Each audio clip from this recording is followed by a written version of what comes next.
Welcome to the Blackout Show, presented by the Guillen Grid, a show about the Chicago White Sox baseball, the good, the bad, the ugly.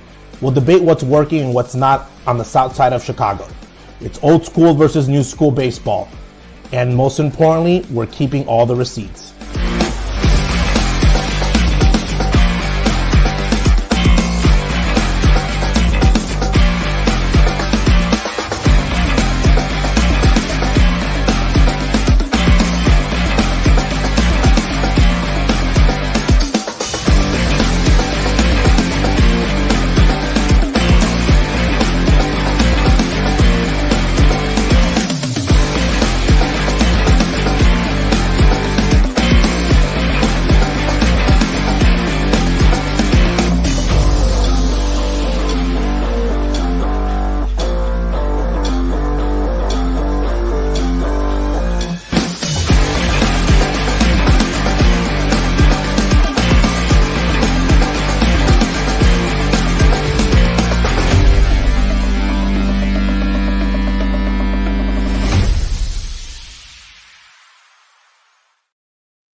Yo, what is up, everybody? With me tonight is myself, Gonzo, my co-host, Jay, and last but not least, our guy coming round two in with us, Tim Kanak, from the Fantasy Aceball Podcast.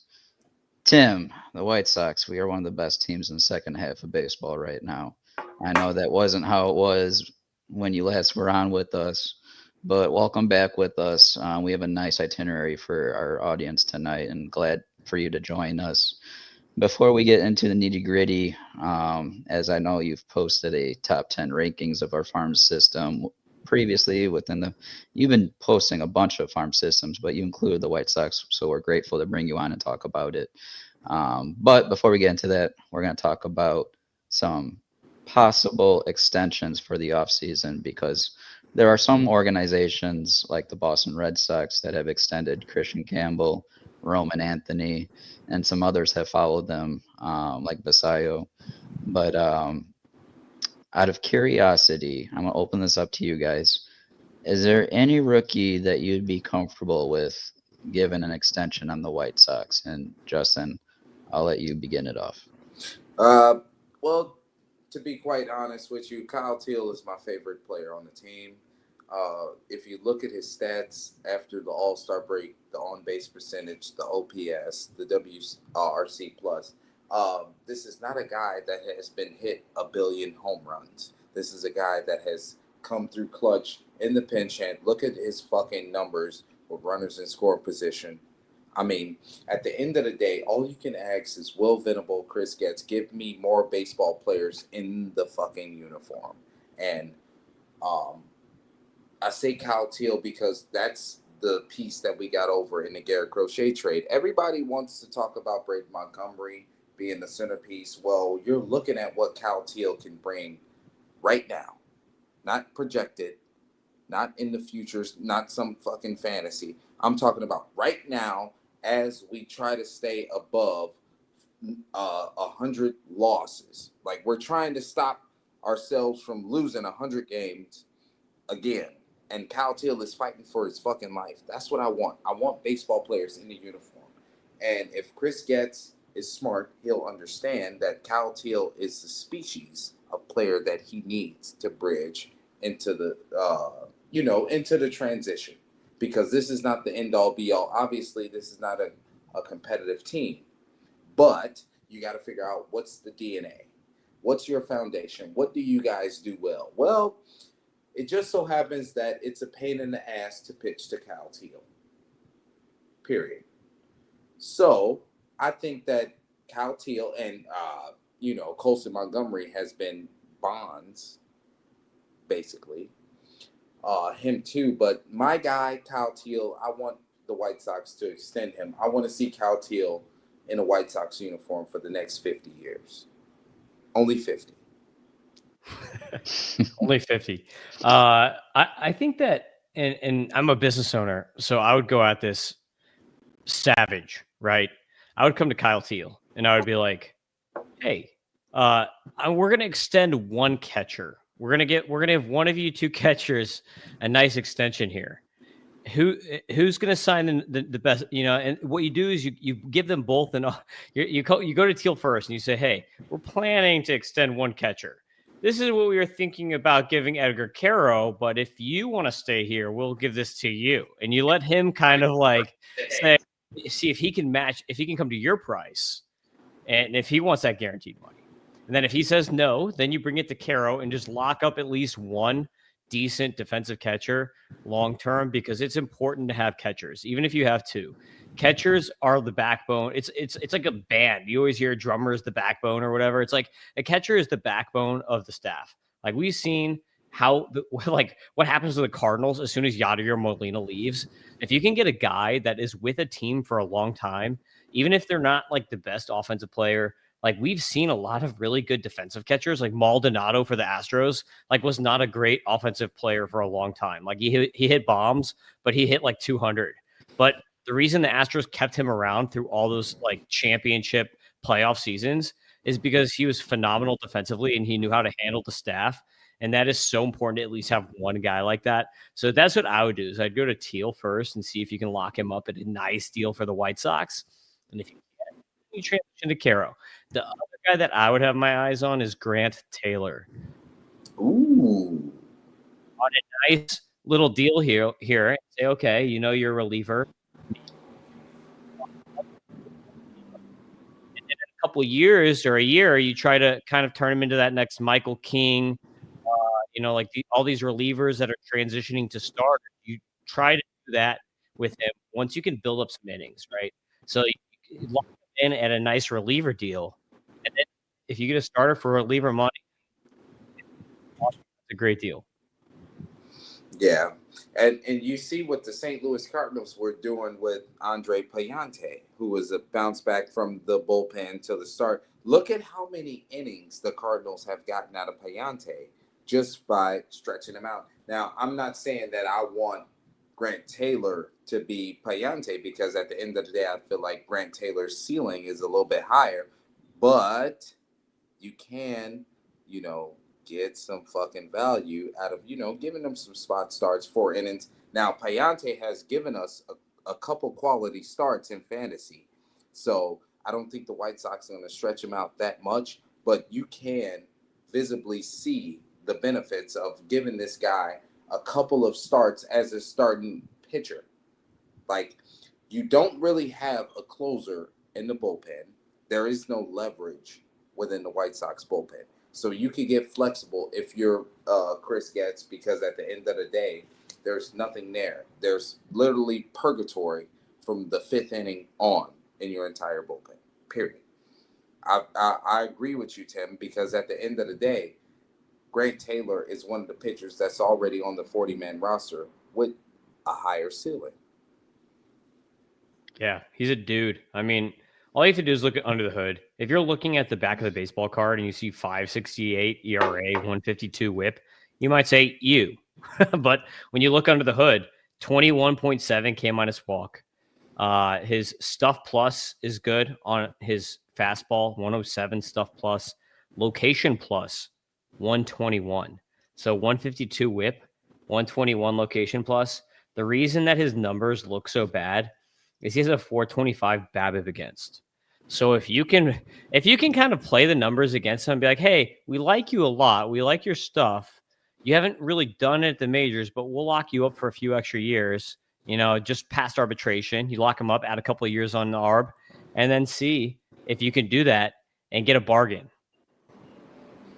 Yeah. So I'm not sure I would love to give Grant Taylor an extension. For me, that would come in this time next year, because I want to see, is that going to be a starter pitcher or a relief pitcher? Like, we haven't seen truly where he can be at with the arm issues that he had early on this year, and not to mention last year. But, at this point, they haven't solidified a role even this year, because even in putting him in the bullpen, they were mixing him between high leverage and spot starts and eating up innings here and there out of, the middle leverage roles in the ball game. So and which I was frustrated with because I'm like, all right, if he's in the bullpen, stick him in high leverage, or give him a role, let him have a role and prepare within that role. And for me, it was just frustrating watching him bounce back and forth. So I kind of hopefully, give him the off season, let him make his adjustments coming out in spring training, see where he's at, and then give him that role going into next year and seeing where he takes off from there. But I'm not arguing against you, Tim. Like, he is a very, very talented arm in this system. So, Gonzo. But you still have time to at least lock him up long term and still be at value for that extension when it comes. Go ahead. I just want to say, like, when you talk about leverage in a major league bullpen, look at the New York Yankees. The Yankees are 25 and a half games above 500 than we are as Sox fans, right? They don't have any leverage in the bullpen. It's whoever starts the game and Bednar to end the game. That's with Devin Williams. That's with Luke Weaver. That's with fucking Camilo Doval, right? Leverage doesn't matter your payroll or your talent. What I want the White Sox to do, I want them to get Grant Taylor in position to have success as a pitcher, whether that's a starter, giving me a quality start, whether he uses 120 bullets or what so, or that's high leverage in the bullpen, giving me a fucking hold in a 7th and a half, 8th inning, or a close. That's up to the GM because you have to put starting pitchers in front of him and you have to put setup men also behind those starting pitchers. That's not going to be the case the next year and a half because we're not in that competitive window. Right. And I'm not saying, like, what I just said didn't disagree towards that. In fact, I'm actually agreeing with you. However, my point was, are we locking him in at price as a starting pitching price, which this upcoming offseason is probably going to be $30 million plus. What would you do, Timmy? Would you lock him in as your future closer, or are you still gonna massage him into your rotation? He can obviously close. He has the stuff. He has the arsenal to be a starter, though. That's the thing. He's not a two-pitch guy, right? He has a full arsenal. The problem is that he doesn't have the innings built up because he's had injuries a la Mason Miller. Like, he could be your Mason Miller. So what you want to do is you, as a White Sox person, you want to lock him up as a reliever and then try him as a starter, because then you're getting a bargain, since starters make so much more money than relievers. Even if he's even if you pay him like a 8th inning guy, like it's still going to be a bargain if he ever starts. And in regards to high leverage, unless you can lock him up, you're not going to give him safe situations because of arbitration. So that's how you make that deal with him. You come to him and say, hey, Grant, we would really love for you to be our closer this year. We want to get you extended a little bit and get you into some 2-inning situations. So maybe you do some 8th and 9th type stuff. You have 2-inning saves and stuff like that. We want you to be our primary high leverage guy, but we can't do that because this is the business of baseball. It's going to run our arbitration costs on you up. The only way we can give you this sweet deal is if you sign an extension, just like a lot of these teams do, where they're like, hey, if you want to break camp, you've got to sign this extension. Otherwise, you're going to be in AAA so that we get an extra year out of you. So you go to him and you say, this is baseball, man. This is the business. If you want to get saves, if you want to be high leverage, if you want to get built up as a starter, you're signing this extension for us, bad boy. And that's what you do. You go to him and you have the leverage. You're the owner. I mean, you have him under control for 6 years, and all it takes is one injury and he's toast. He's going to want some money, I think. Yeah. So before I move on, I want to come back to this because I'm glad you brought up Grant, Tim, but I want to circle back to Kyle Teel because I truly think this is a little bit more realistic. And honestly, this might be the White Sox first $100 million man. Because if you do the pre-arbitration years, plus let's just say an extra 2 years of an extension, so that you put you at like probably around an 8-year deal. If you look at the catcher contracts, a guy like at number 7 for AAV is Alejandro Kirk at 11.6. I wouldn't be opposed to giving him maybe even Sean Murphy at 12 million, like put him in that range for 8 years and put yourself into that territory. Am I crazy to think that at this point? Because I feel like I don't think you need to pay that much. I think you could get Okay. 8 years for 80 mil or something like that.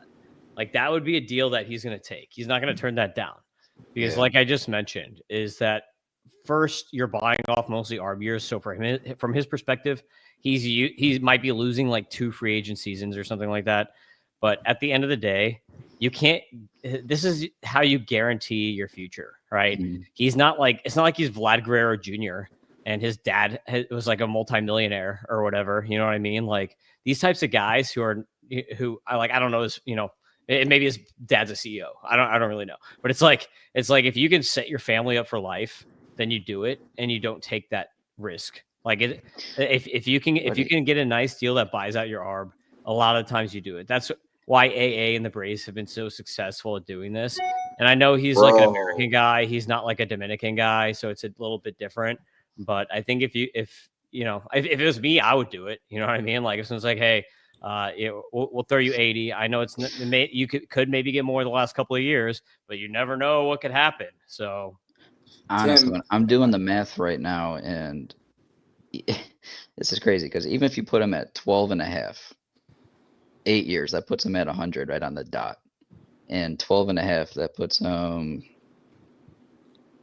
just $400,000 more than Sean Murphy. But still, regardless, that is 12.5 right now. But on the back end of that deal, when it's 2030, when it's 2030, 2032, that price is going to look ridiculous. Look, and he still has enough, in his career to come a second contract after that.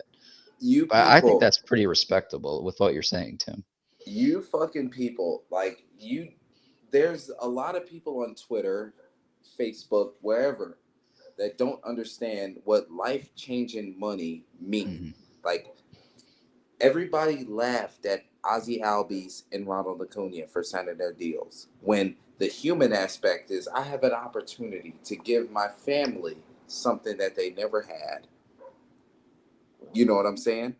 And we fast forward to now, us as casual fans who go on fucking what's the contract website that we go on? What's the MLB whatever? You talking like about Spot Track? We say the team got a bargain. The players aren't thinking like that. Yeah. I got a chance to set my family up for generational wealth. That's the word that everybody's throwing out in America, generational wealth. Well, I got a baseball player that's worth $300 million, but he just signed for $150 million because that's what he thinks can fix his family, right? That could set them straight. You're not necessarily discredit that. You're not necessarily screwing your value either, because you still have like opportunities. If you're a baller, you're still going to have opportunities for advertising contracts and all kinds of other crap, right? So it's not like this is all the money I can make now. Like, you don't have to be Emmanuel Clase and like start throwing bets out. Like, there's other ways to make money. You just, like do some ads and whatever. And, I don't know, like if you're the best player on the team, you can do a lot. If you're the guy representing the team, then you can basically do like every local, deal, car dealerships, shoes, sneakers, whatever. Like there's so much crap you can do.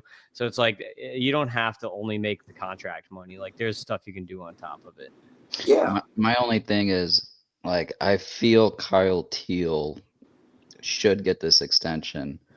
However, at the moment, that puts a lot of pressure on the front office, even on the other side of this with Cuero, because both guys are actually going to be deserving of those starter reps, and only one of them are actually going to get it. So if it were me, I've already made my decision, and I feel like at this point, I'm hoping the front office did as well. But from when I last overheard from our connections, it sounded like it was a divided front office on the two of them.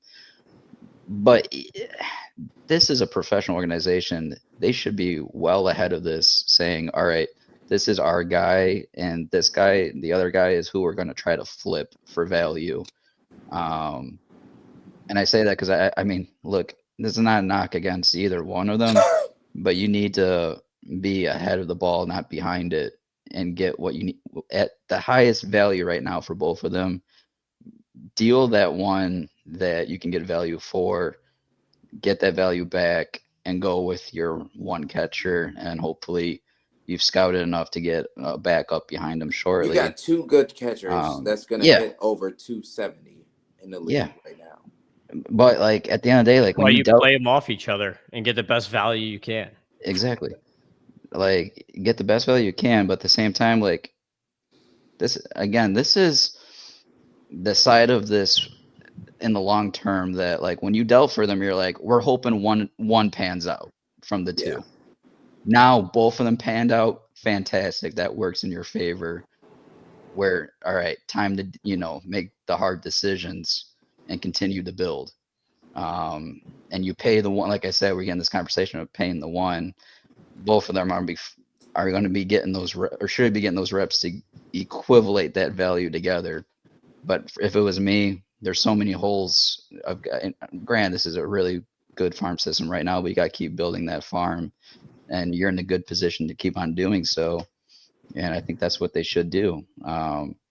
Saying that, if it was me going into next year, if you deal Cuero and Corey Lee, if he's the backup, great. But I do think Kyle Teel should get the majority of the reps. However, I would like to see him at, I'm maybe twice a week at first base or twice a week in left field.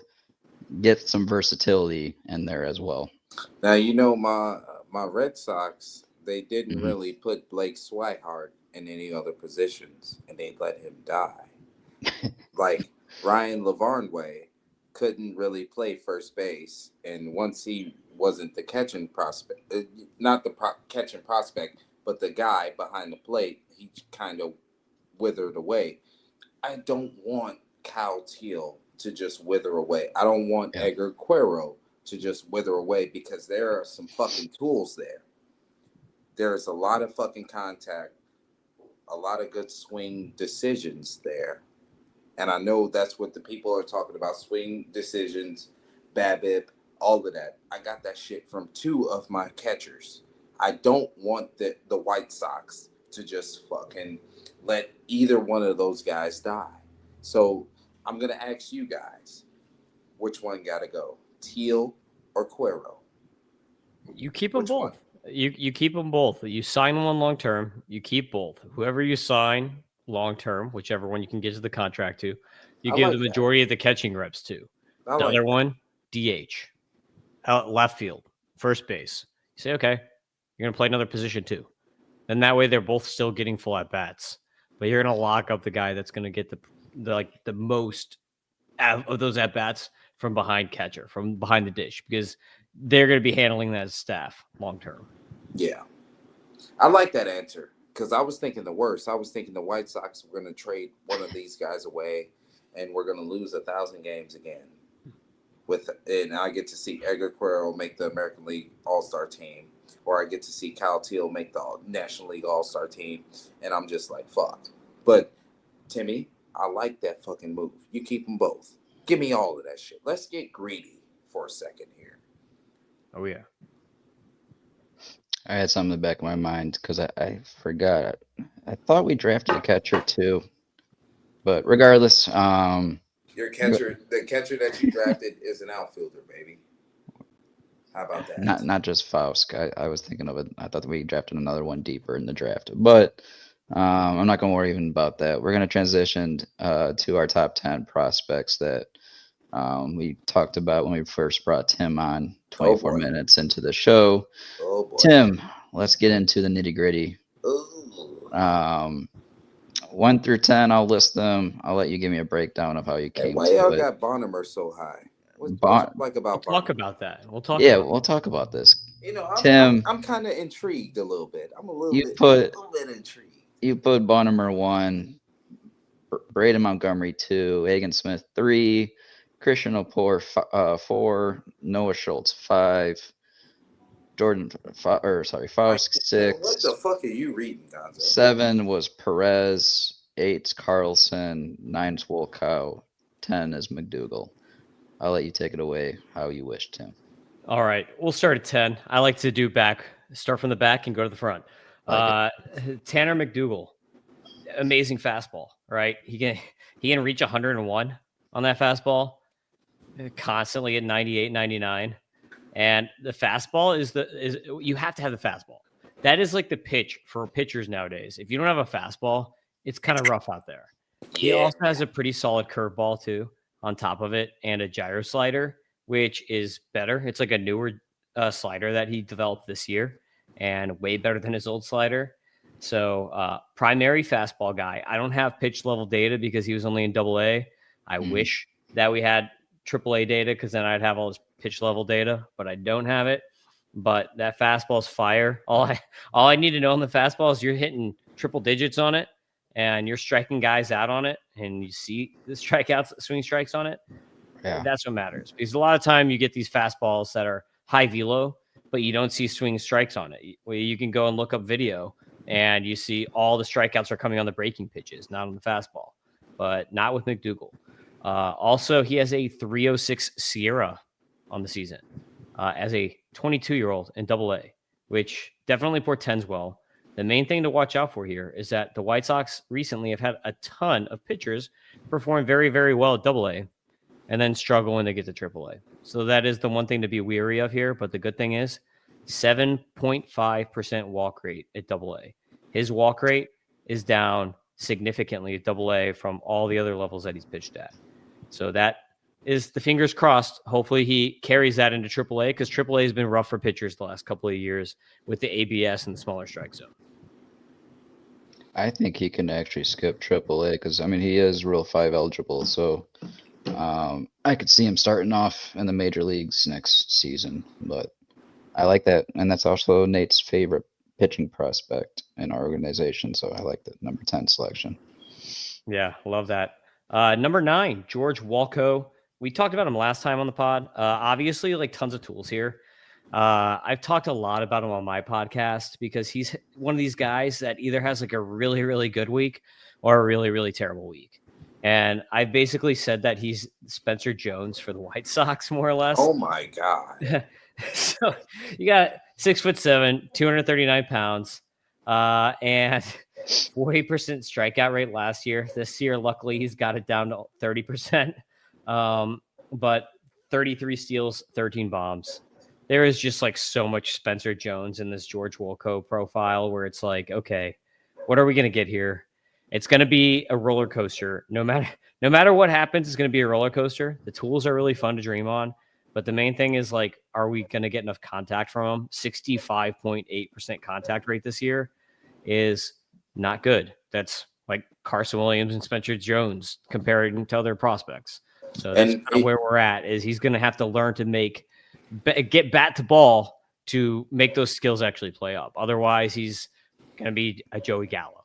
You know? And a lot of people are okay with Carson Williams, you know, what he's done with the Rays and all of that. But at the end of the day, what we're trying to do is we're trying to build fucking baseball players to take us over the hump. You know what I'm saying? And what George Walcott is putting up right now, I mean, yeah, we love the tools and we love the potential, but at the end of the day, the foundation isn't there yet. It could be there. Like you said, he cut his fucking strikeout rate down almost 10%. He's going to have to do that in a repeated campaign.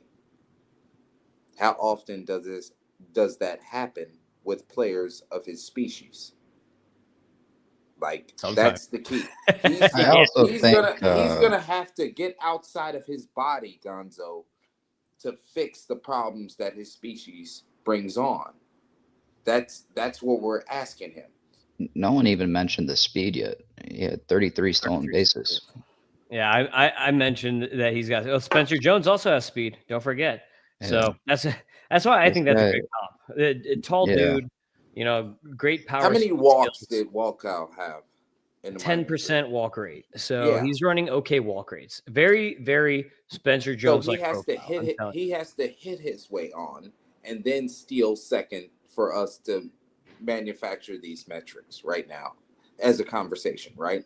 So if you're not really putting the ball in play that much, right, and you're stealing these bags, are you going to steal bags when you walk?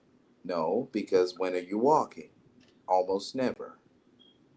Like, that's what I need you.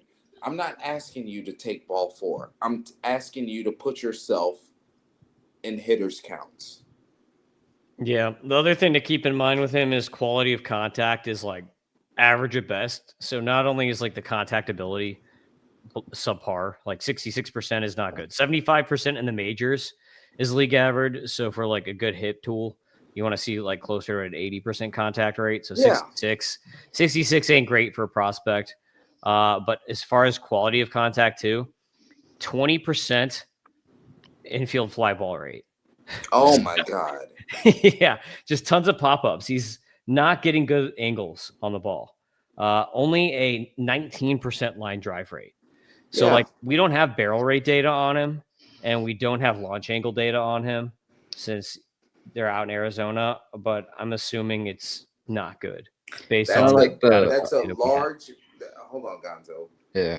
So from what Jay Targaryen is getting from George Wolkow is that's a large man who has trouble staying behind the baseball. He's out in front of everything, literally. So if I gotta ask a guy who could hit the ball 500 feet to stay behind the ball consciously, that's an issue because that's a decision. All of the power hitters want to get out and around of a baseball, right? Yep. We need Wolkow to give me that I can't even say half a second, a third of a second to stay behind. Drive that fucking ball to left center field or whatever. Like, I'm gonna give you an example. The password in Boston, right? He's another guy who got pull happy in the minors, but he got called up because the Red Sox called him up when he started going to right center field and right field. Like, I don't give a fuck if you're swinging and missing, but when you connect, when you're late, are you slugging to the right side of the diamond? He at least did that. With Wolkow, he's automatically out in front, Tim. And that's a pop-up. Could take a swing change, honestly. Yeah. I mean, we saw that from Spencer Jones. He changed his swing halfway through the year, and then all of a sudden he went on that crazy tear. Good results. Great results. Yeah, exactly. Number 8 is Billy Carlson. So Billy Carlson, obviously, y'all's first round pick. Yeah. So we're looking at this not my rankings are for fantasy baseball generally. So like this is a fantasy baseball ranking. Billy Carlson in a real life ranking is going to rate higher because you're talking about a 70 or 80 grade fielder here, which doesn't matter for fantasy. Hence why he's not like top 5, right? The main thing for him is going to be, can he get to power? He has really good bat speed, but he is skinny. He's small, but he thinks he can get to power.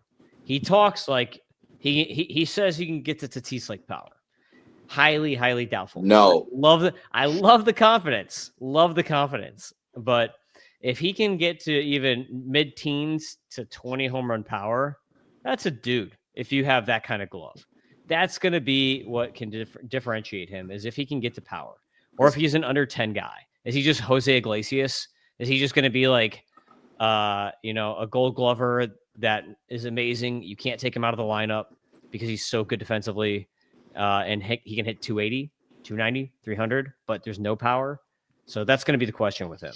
So Timmy, I'm gonna be honest with you. When I seen the Sox draft Billy Carlson, I was like, you know what?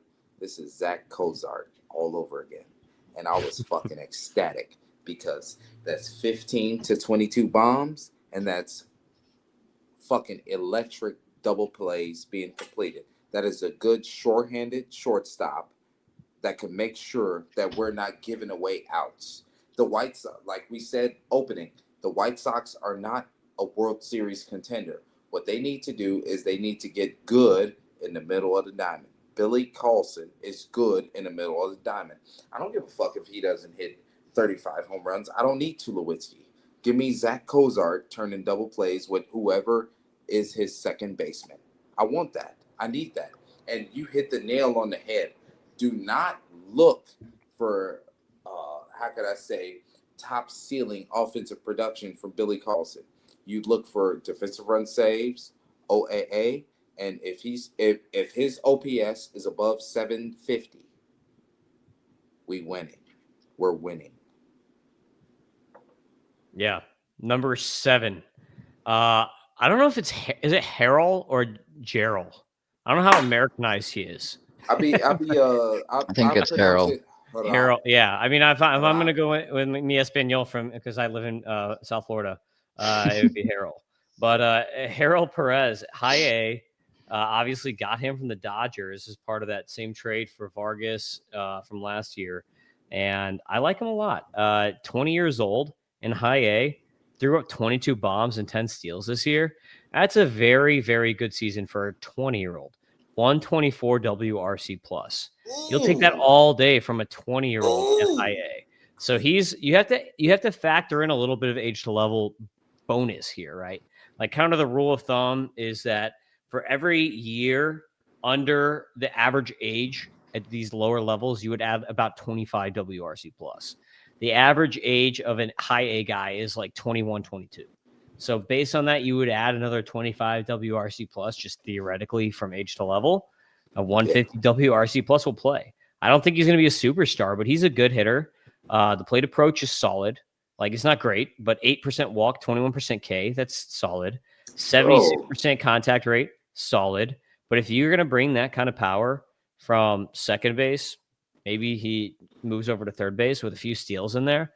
I think he's a solid player that could be an everyday regular for you.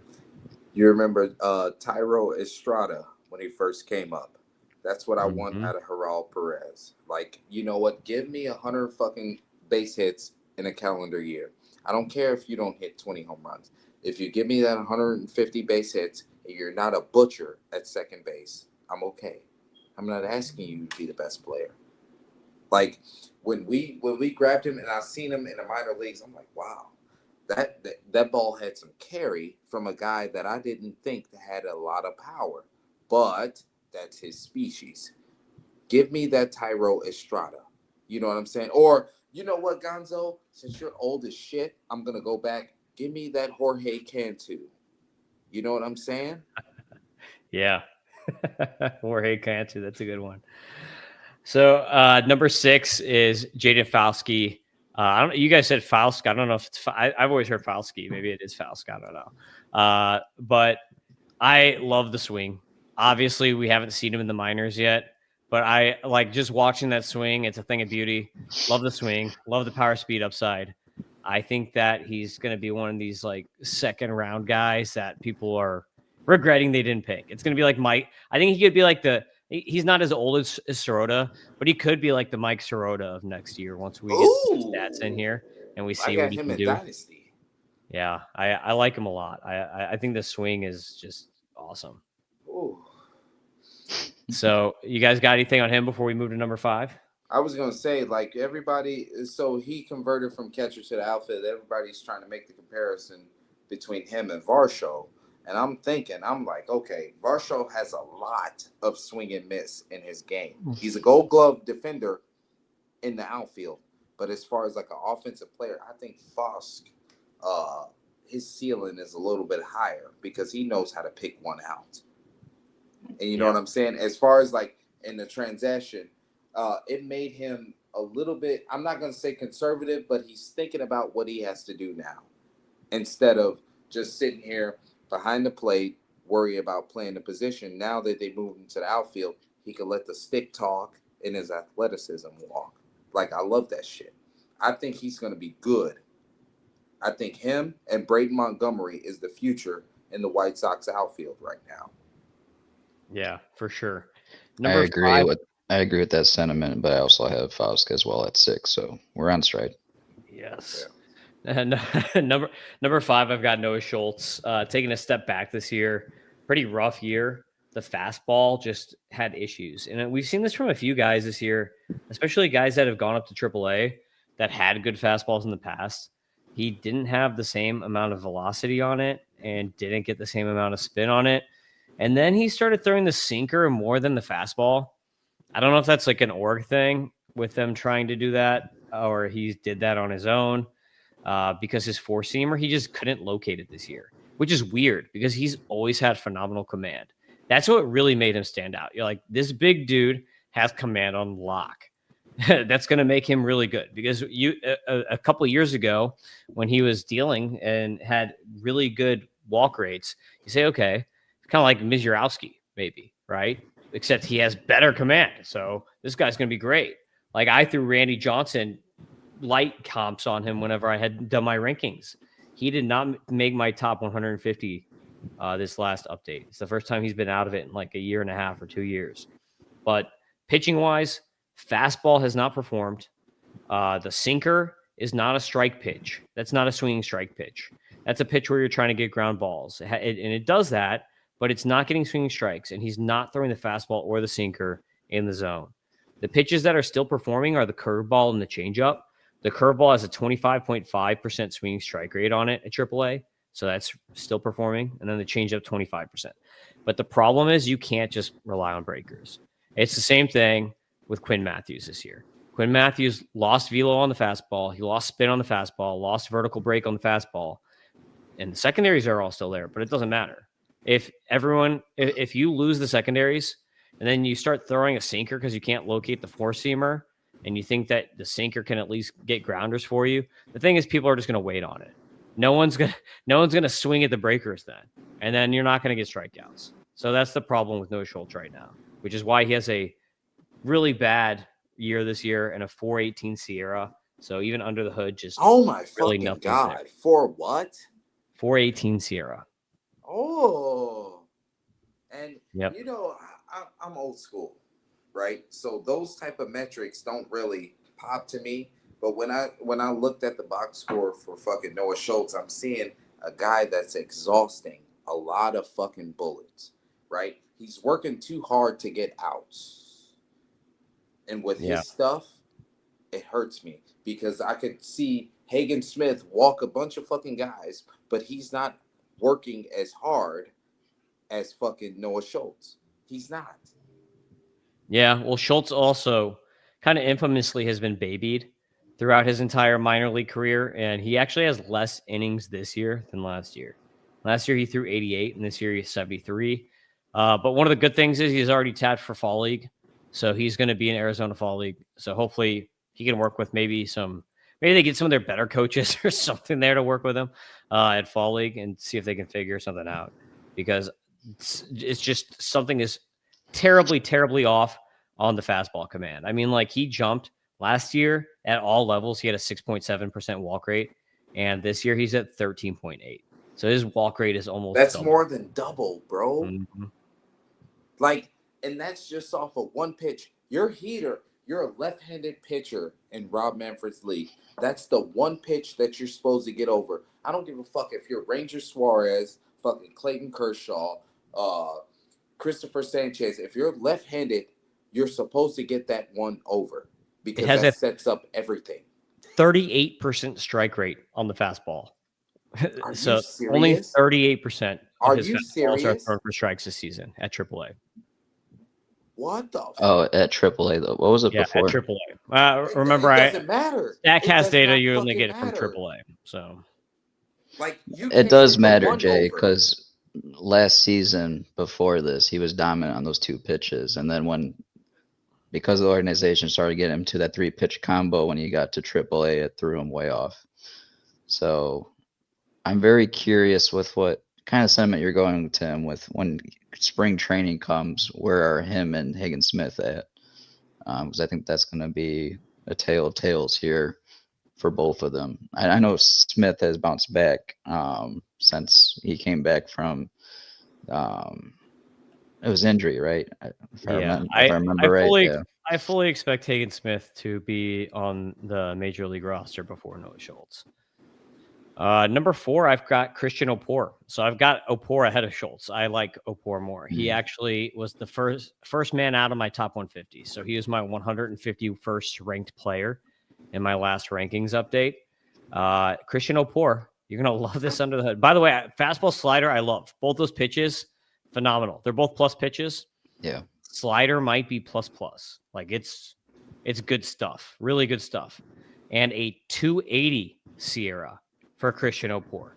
One of the weird things, though, is that lefties like destroy him. I don't know why.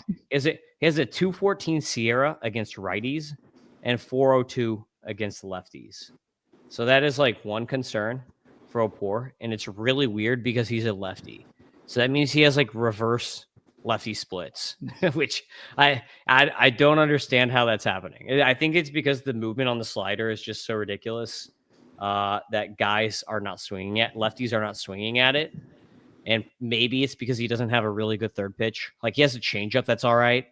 But I think if he developed a better pitch to kind of counter the slider, because the slider does have so much movement, maybe if he gets a gyro slider or a cutter or like, I mean, his changeup is pretty solid, but if he could get like something with a little more velocity than the changeup, if he could transition that into a splitter or something like that, it's gonna have to be a splitter, Tim. Yeah, that would get the lefties then if he could get a splitter. But I like Opor a lot. I mean, like I love the swing stuff, the swing and miss stuff. The thing with him is command, and his command has only like kind of it's getting better, right? Like this is like one of those things where you see improvements. So kind of start to start, you look at the game logs, and more or less he's been getting better as he's gone. Like August 8th, 0 walks. And before that, he had 3 and 4 before that, and then 2, 2, 2, 1.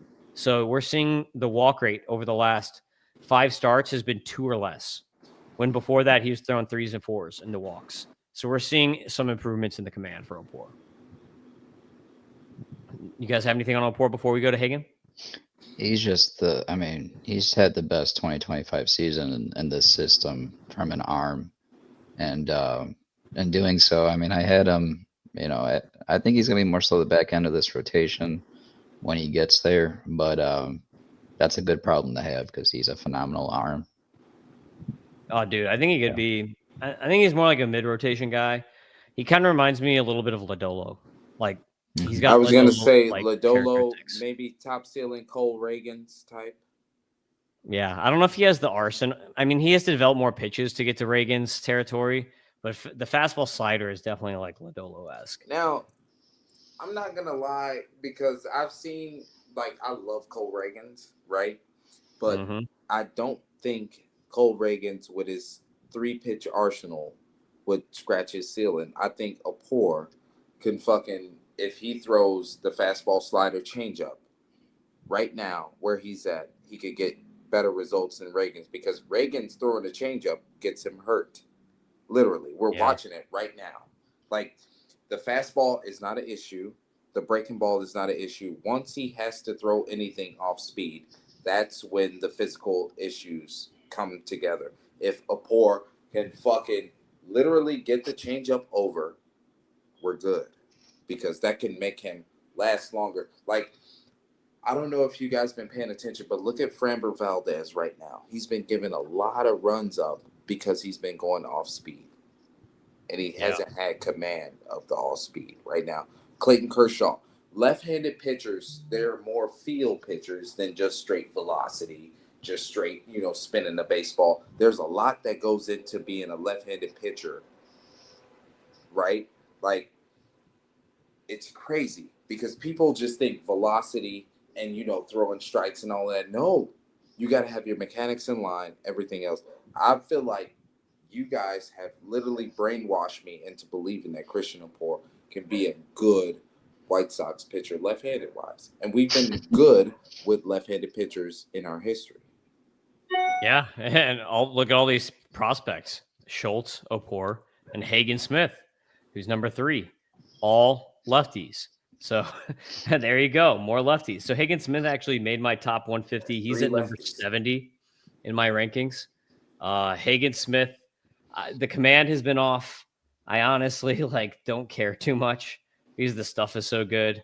Because worst case scenario here, you're going to get an insane high leverage reliever, but I think he's going to make it. I'm not really concerned.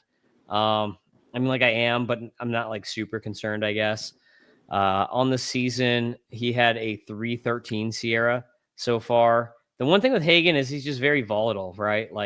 He's been really good lately, and then he had 1 bad start in August on the 24th, 3 strikeouts with 5 walks. But besides that, he was pretty solid the whole rest of the month.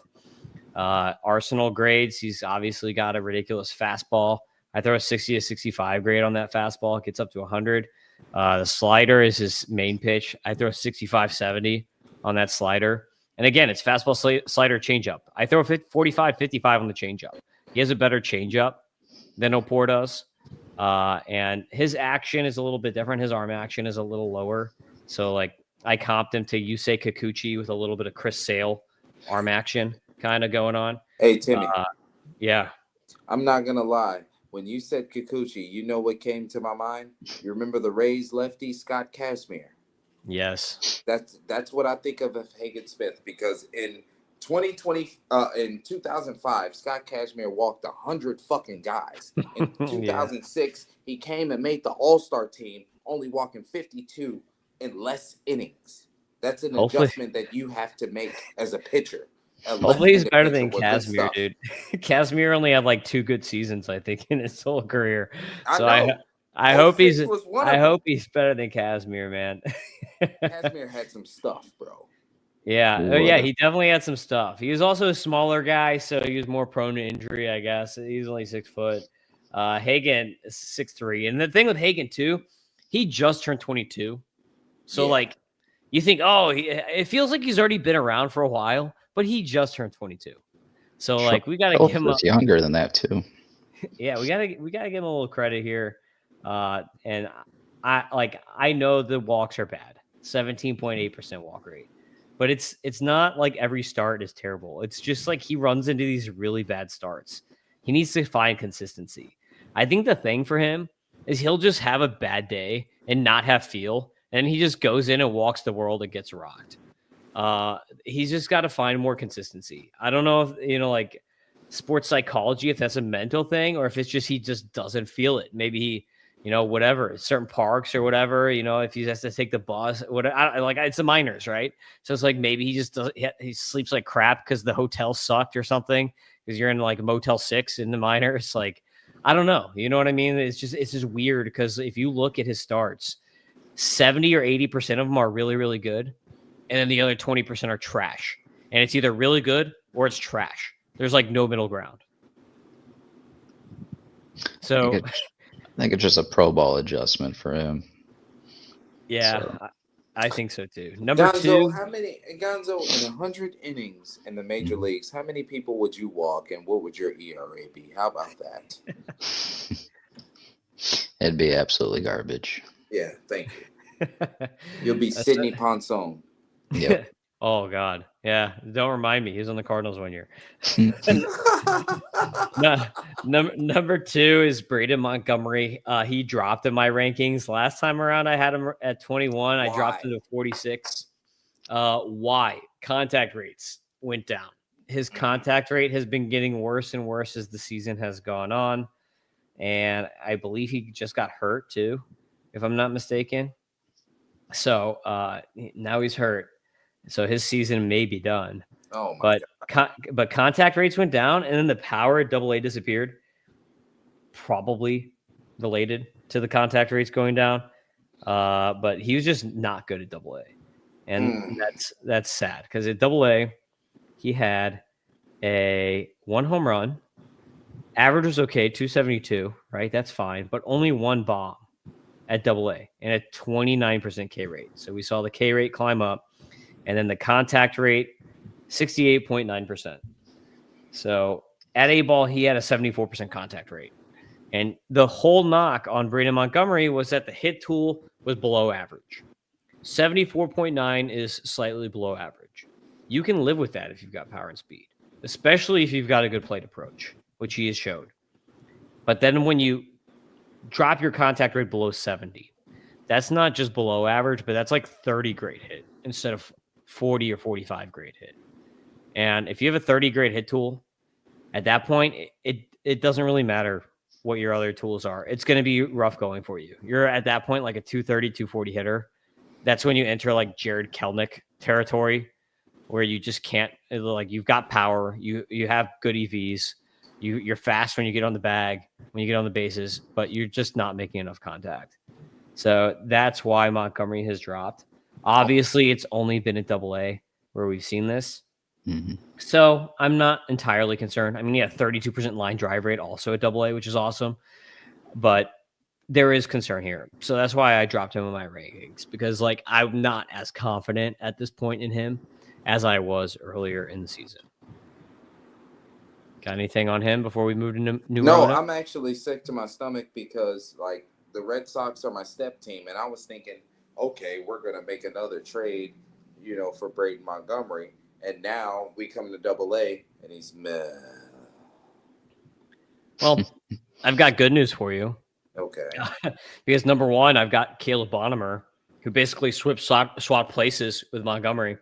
I bumped Bonham up in my rankings from 40 to 24. Just phenomenal tools. Amazing. Even what he's doing at high A. He came up to high A and has been even better at high A since coming up. At high A, he has an 1147 OPS. Ooh. At 2 bombs. He hits both sides of the plate also. So he's not like, only good against one side pitcher. So he's hitting both sides of the plate really well. And I just had Jeff Ponce on my podcast from Baseball America. Mm-hmm. So if you listen to the Fantasy Aceball Podcast, you could check that out. And Jeff was on to talk my top 25 rankings. And I mentioned Bonham, and I was like, I'm so big on Bonham.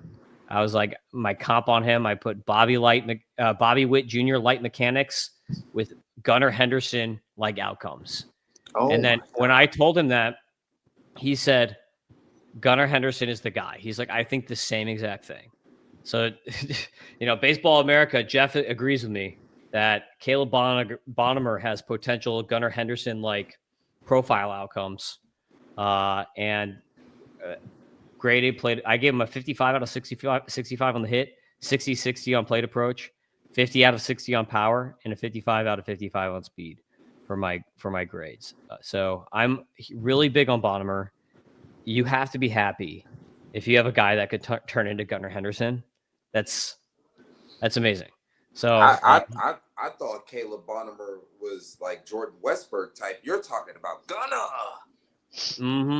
I think his ceiling is higher than Westberg. His hit tool is so good. He's rocking a 78.3% contact rate right now, which, like I said, like high 70s is more. It's kind of like a 50 grade hit tool. I think it can get even better. The quality of contact is really good and insane air pull. So he has a 53.6% pull rate and a 46.8% fly ball rate.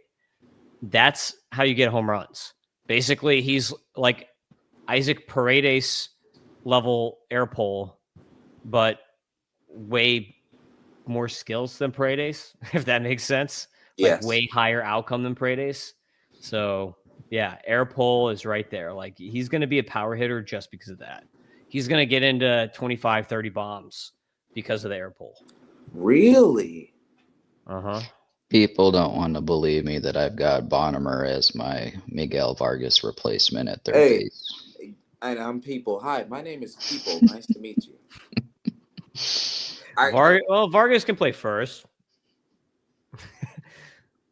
But I've got plans for that too. What you guys are saying about Caleb Bonham, like now me as the casual, I have to raise my expectations because smarter people are telling me about this guy, right? 30 bombs, Timmy? Yeah.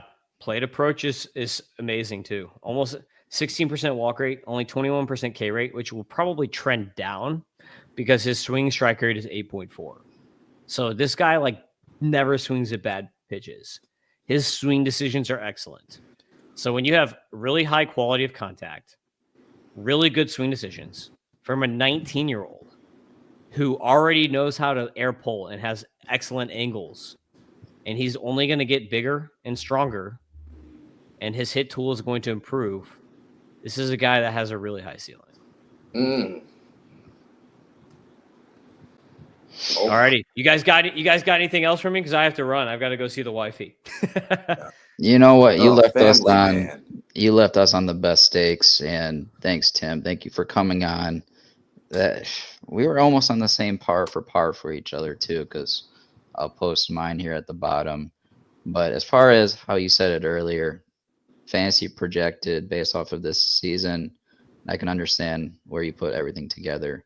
And the fact that, you wrapped it up with Bonner at number 1, where a lot of this fan base has yet to really, truly understand where that projection can truly be. I praise you, especially with you coming from the outside and, with your fandom out in St. Louis, but you're watching a lot of the pro baseball in Florida. You're seeing a lot of these guys as well. So thank you again for coming on and sharing our farm system analysis with us. And Tim, we're going to let you be a family man. So thank you so much for joining us. Yep. Thanks for having me on. So I'll see you guys next time I'm on. Check my stuff out, Fantasy Aceball. And it ain't just me. Baseball America agrees with me. Jeff said that he would have him ranked in the same spot. So I'm telling you, it's good news if you're a White Sox fan for Caleb Bonner.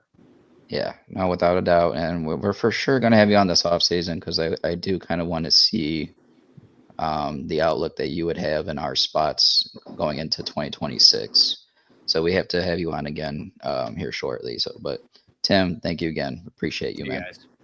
Have a good one, boss. All right, everybody. That was Tim Kanak of the Fantasy Aceball Podcast. Please check him out. A lot of great stuff over there. And again, he's bringing a lot of the prospect live guys as well, like Nate and Doc and others as well. And he just brought on Baseball America again, like he said. He's doing a lot of great stuff. Please check him out on Twitter and all other platforms that he's on. He is doing fantastic. Jay, listen, man, I'm excited with what's coming up in the system. And I think spring training in 2026 number 1 is going to be outstanding. Bonner number 1, Gonzo. People talked us up into that. Yeah, I mean, I had Bonner number 5, but he's still in my top 5. I'll get into my rankings, I think, later on in the off season, but I'll show them here as they go across the scroll at the bottom. We'll get to my thoughts later on, but I think that's how we're going to wrap it up, this show up, with talking about what we would like to see out of the front office with an extension that I feel is deserved for Kyle Teel, and talking about some of the prospects, wrapping up 2025. Hold on, wait, time out. Go ahead. Are we at least going to get to the part where I give shout outs to all these people? Yeah, we're going to do shout outs. And I do want to say you won pick to click with Cuero. Whoa! So you're tied at 3. Let's do it really quickly. Cuero's off the board. Jay, who are you going with? I'm going Kyle Teel. Like, he's my favorite player on the fucking team. Never in a million years have I thought the catcher would be my favorite player on any baseball team that I enjoy. Kyle Teel is one of the best baseball players in the White Sox organization, and I'm going to use him to get me over the hump in pick to click, Gonzo. You go with him. I'm going to go with Sosa. Oh, and Sosa. Hey, Lenine Sosa has been beating the shit out of baseballs the last month. You know that, right? I do. And I'm talking about obliterating baseballs. That is all I think I can possibly choose from, to be honest with you. No. Michael Taylor? Sure. Which maybe we'll give that to Slavko since he hasn't won anything yet. That's okay, Slavko. I know you would have won something if you were here with us lately, but we know that prioritization comes first. He's another family man as well, and I know he'll be back with us when his days are coming again. So let's get to shout outs. Justin, lay it off. We got to shout out Timmy, because at the end of the day, there's some conversations that we have about our prospects where we get a guy that's on the outside looking in and he give us some of the sentiments that we already know. I appreciate that, Gonzo. Like I said, you people have brainwashed me into believing that Caleb Bonner is the next Cal Ripken Jr., right? You people did that to me. So I appreciate when we have him. I got to give a shout out to fucking Slavko and OJ, because those are the really important people on the Guillen Grid, and they help make our fucking show what it is. Like, I understand that these guys are fucking out and about living their best life, but at the end of the day, Gonzo, me and you have a platform to fucking spew our White Sox-ness because of them. And you know what? I've been trying to avoid this. Ladies and gentlemen, I don't want to do this, but Gonzo is forcing me to. I have to give a shout out to Gonzo himself because he has been one of the few guys that has been spewing his White Sox takes. No, win, lose, or draw, he's been force-feeding us his takes for the last 3 years, and I enjoy that because I'm a fan myself. Gonzo, our team isn't going to lose 100 games this year, right? They're not going to be as bad as before when we started this journey. You have been telling us this from day one. And this is no agenda. This is like, we've had a great year on the Blackout, on the Guillen Grid, right? And it's because of you. I'm proud of you. So my shout out is to you, Chris Gonzalez, because at the end of the day, Jay Targaryen wouldn't have a platform to spew his White Sox shit if you didn't want to drag us to the Guillen Grid every, other Sunday. Nah, I appreciate that, Jade. In fact, I think we truly, and I think OJ said it best in his promotional video that we always add in our intro, but he's the guy that's going to keep us grounded, right? Because both me and you, we came in as, let's just say, your optimistic fan. But ever since that journey began, we've adjusted our mindset to become more front office oriented and try to draw us back a little bit on some more realistic mindset. And Yes. It's made us better at the end of the day. And I think we've truly been able to be blessed by that at the same time, because now we can actually kind of see how things are playing out before they actually play out. Absolutely.